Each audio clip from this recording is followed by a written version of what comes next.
Good morning. My name is D. Evelyn Hiraskadar and I am going to present a seminar on principles and prospects of educational psychology. My topic is Moral Development by Kohlberg. Introduction. Kohlberg's theory proposes that there are three levels of moral development with each level splits into two stages.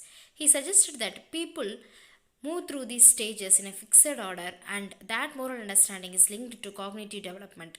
The three levels of the moral reasoning include pre-conventional, conventional and post-conventional.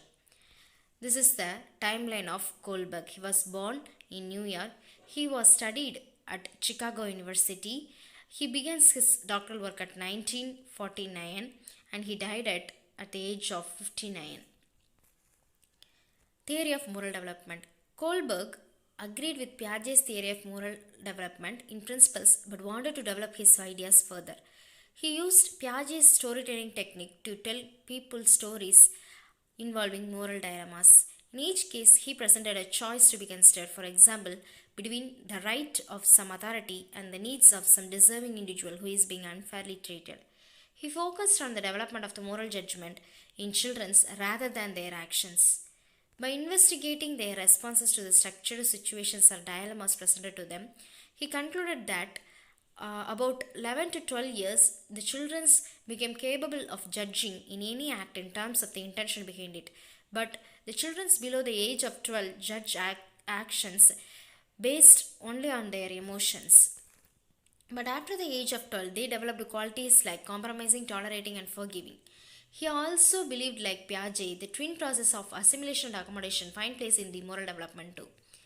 The children developed the ability of role-taking and judge any act from others' perspective. He theorized that people progress through three levels as they develop abilities of moral reasoning. The stages of the moral growth is of the level 1 is the pre-conventional, level 2 is the conventional, and level 3 is the post-conventional. And for the level 1 pre-conventional, this level of moral reasoning includes the rules set down by others and the children should follow them. And here the two stages are punishment and obedience orientation and instrumental relativist orientation. In the punishment and obedience orientation, at the first stage, physical consequence of an action determine whether it is good or bad. The children see rules as absolute and lived. Example, I will keep quiet so that the teacher won't get mad at me. For the instrumental relativist orientation, what's right satisfies one's own needs and occasionally the needs of the others. Judge actions based on how they serve individual needs. For example, I will let you copy mine if you do my homework.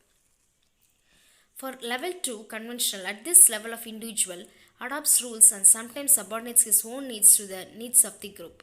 The expectation of the family, the group or the nation from adolescence are seen to be valuable in their own right, regardless of the immediate and obvious consequence.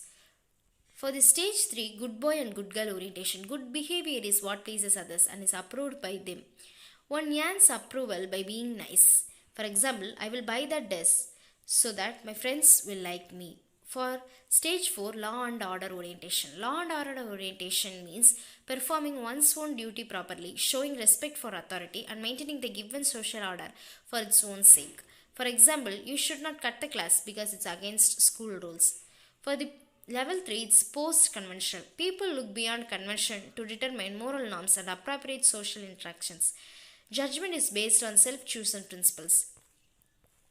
Here the stage 5 is the social contract orientation. What's right is defined in terms of both the general individual rights and in the terms of the standards that have been agreed upon by the whole society.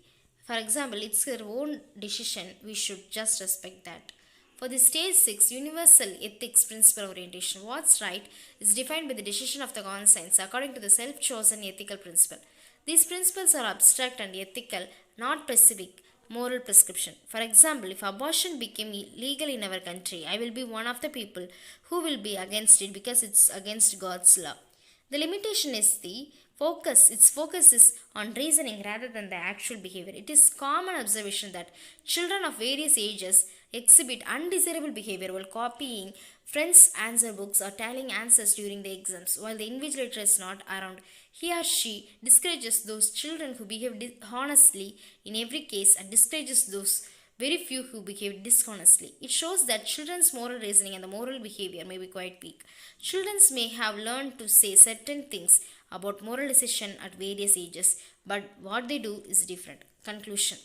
In this, we learned about the moral development proposed by Kohlberg. Kohlberg theory proposes that there are three levels of moral development. The three levels of the moral reasoning include pre-conventional, conventional, and post-conventional, and the levels have these following stages. For the level 1, it's the punishment and obedience orientation, and level 2 is the instrumental relativity orientation. Stage 3 is the good boy, good girl orientation. Stage 4 is the law and order orientation. And stage 5 is the social contract orientation.